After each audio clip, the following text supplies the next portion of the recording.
everybody, Tatiana here and welcome back to my channel. If you're new here, I'm Tatiana and welcome, and I hope you joined the family. And today I'm going to be talking about why you're not pumping enough breast milk. So I did a video about why you're not producing enough breast milk, but now I'm going to be talking about why you're not pumping enough breast milk. So once again, I have my notes here and I'm going to be going over everything that I believe why you're not pumping enough breast milk. I do need to say, disclaimer, I am not a doctor, I am not a nurse. This is just based off of my personal experience and what I noticed that worked for me and my babies. So the first reason why you're not pumping enough breast milk is because of the flange size. So the flange is the little cup that you put on your nipple to pump the breast milk. So it's the little part that goes around your nipple, that's the flange. And so you definitely need to be sized correctly, because if you have a flange that is too big for your nipple or a flange that is too small for your nipple, it won't pull on the nipple correctly to bring out the breast milk. So with my first child, I noticed that my flange did not fit correctly. I think it was a little bit too small, so it wasn't like pulling out the milk like it should have been.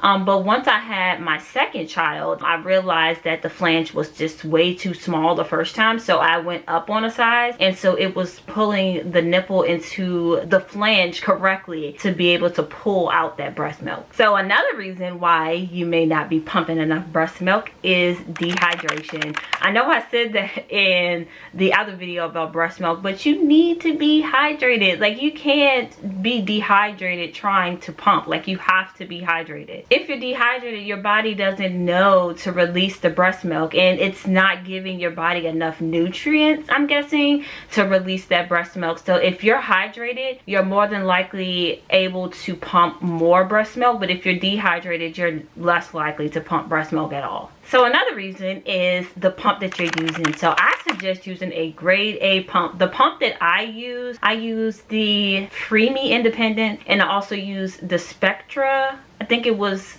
number 2, the one that I use with my with both pregnancies. But the Spectra is definitely a good breast pump in my opinion. I loved it so much. And you can also use the Freemy cup. So I use the cups with the Spectra, so I didn't really use like the Freemy Independence pump, but I used the cups, so I didn't have to hold the breast pump to my breast. So if you like those cups that the Freemy has, but you like the Spectra, you can also pair those together. So you don't have to use the Spectra cups, but you can definitely use the no hand cups that the Independence one gives. So another reason that you're not pumping often or long enough. Oh my goodness, sorry y'all, my ring light is doing this whole crazy thing, so hopefully it'll last for the video. So my ring light died, so hopefully you can still see me clearly, but the video must go on. So you do have to pump often. I wouldn't say pump like every hour or anything like that, but definitely pump along the lines of when your baby eats. And for me, I didn't pump no more than 12 minutes. It's not really necessary to pump like for 20 minutes. I wouldn't suggest that. That's just my personal opinion. But definitely pump at least 12 minutes. Some people say to pump 10 minutes or whatever your body decides to do that. But I don't recommend pumping no more than 12 minutes. And that's just my personal opinion. And I also like to mention, do not lose confidence in the beginning because you're pumping colostrum. Like, you have to think about it. Baby's tummy is like really small, probably like this big. So when the colostrum comes out, it is in a little amount, but your breast milk should come in within the next few days. But don't lose confidence because you're only pumping colostrum in the beginning. It's okay, it's fine. And colostrum is the most important part in breastfeeding because it has a lot more antibodies and things, so it helps the baby a lot more to produce the colostrum. So when you're producing that colostrum in the beginning, don't get discouraged. It's only supposed to come out in little amounts. It's okay. Your breast milk will come in a few days later. And also, the thing that worked for me is also having baby latch as well. I know some people just want to strictly breast pump, and that is okay, but I think it's important for the baby to latch on, especially in the beginning with pumping. It'll just let your body know to release that milk. Another thing is consistency. I said it before and I'm going to say it every time until I'm blue in the face. You need to remain consistent with pumping or breastfeeding. It doesn't matter what you're doing, you have to be consistent. Like even in the middle of the night, I know it's hard. It's hard getting up and pumping. It's hard getting up pumping and having to take your breast milk to the refrigerator. I get it. It's hard, but it's going to be worth it in the end. You're just training your body to release breast milk when baby is hungry. And the last reason is confidence. You have to be confident with breastfeeding or pumping. It doesn't matter what you're doing. You have to have confidence in doing it. If you're lacking confidence, your body knows. When you're lacking confidence, baby knows. So you need to remain confident in pumping and saying, like, giving yourself positive affirmations like, I'm able to breastfeed my baby. I'm able to pump this milk for my baby. I'm doing a great job in doing it. Like when your mind has so much negative stuff on it, it's hard to remain confident. But keep those positive affirmations in your mind when you're pumping or breastfeeding. But let's go to the list of reasons why you're not pumping enough breast milk. So the flange size, definitely get sized if you don't know. It's supposed to fit a certain way. I suggest looking at YouTube videos or speaking with the breastfeeding consultant when you're at the hospital.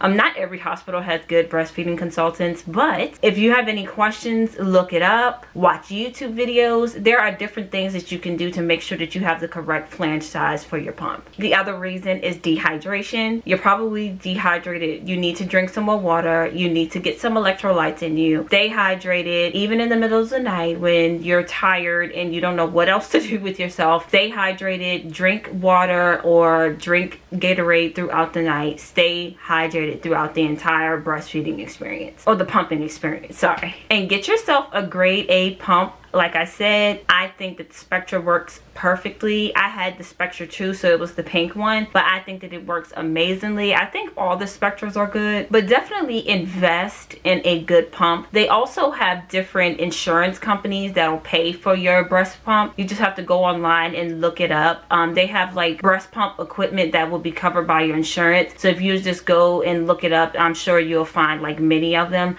I'm not sure which one that I use, but I did use one in my insurance covered my breast pump. The next reason is not pumping often or long enough. So like I said, you don't have to pump every hour. You don't have to pump every 30 minutes, but you definitely need to make sure that your body is on the same schedule that your baby is on. So if baby eats every 2 to 3 hours, make sure that you're pumping every 2 to 3 hours. Give me 1 second. My camera is dying, so I need to change the battery out, but give me 1 second. I don't know where I left off, but I'm just going to mention the colostrum thing. Do not fret. Do not be upset. Your body is supposed to produce a small amount of breast milk in the beginning. It's just colostrum. Don't lose your confidence. And that brings us to the next thing, is your confidence. Baby knows and body knows when you're not confident. So remain confident when you're pumping. And last but certainly not least is consistency. Remain consistent in your pumping journey. I know it's hard to be consistent with pumping. It's hard being consistent with breastfeeding. But if you want to be successful in breastfeeding or pumping, you need to remain consistent. But anyway guys, I hope this video was straight to the point, and I hope this video was helpful for any mothers that is pumping and wanting to know why they're not pumping enough breast milk. I have other videos coming to help with the pumping and breastfeeding journey as well. I have so many ideas and I'm so excited to share it with you guys. But like I said, I hope that this video helped another mother that is going through this very thing, or a mother that hasn't gave birth yet and wants to just strictly pump. I hope that this helped. But anyway guys, I will see you in the next one. Bye guys.